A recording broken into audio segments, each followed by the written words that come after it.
I keep hearing people talk about generational trauma. It sounds dramatic, but no one ever explains why it even exists.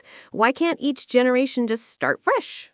Because we're all born into a house where the emotional furniture was already arranged long before we arrived. Most of us grow up sitting on a couch we didn't choose, wondering why it pokes us in the back. So you're saying we inherit more than eye color? Exactly. We inherit beliefs, reactions, the unspoken rules about what we're allowed to feel. By the time we're 5, most of our inner world is basically a collage made from our parents' unfinished homework.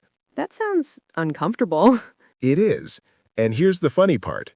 Every generation intends to do better, but they usually end up copying the parts they didn't realize were running the show.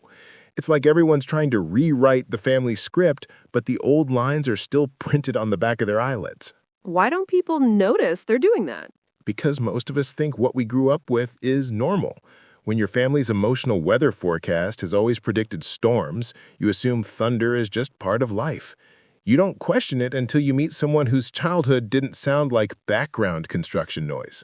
So trauma gets passed along because no one questions the script. Partly, but also because every hurt that isn't healed becomes a lesson the next generation has to decode. Imagine someone dropping a puzzle on the floor and walking off. The next person trips over it, passes it on, and eventually someone says, "Hold on, maybe we should actually assemble this thing." So the trauma isn't punishment, it's just unresolved leftovers. Exactly. Emotional leftovers that no one remembered to label. Some families hand down values, others hand down survival patterns. And survival patterns are stubborn.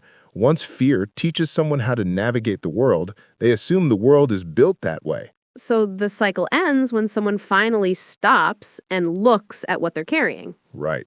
The moment one person says, "This feeling isn't mine," the pattern cracks. They stop reacting the way the past taught them to react. That shift is small, but it echoes forward. One honest conversation can clean up decades of silence. So generational trauma exists because no one paused long enough to see they were reliving someone else's story. And it ends the moment we decide our story deserves a new chapter. That clears things up beautifully. Thank you.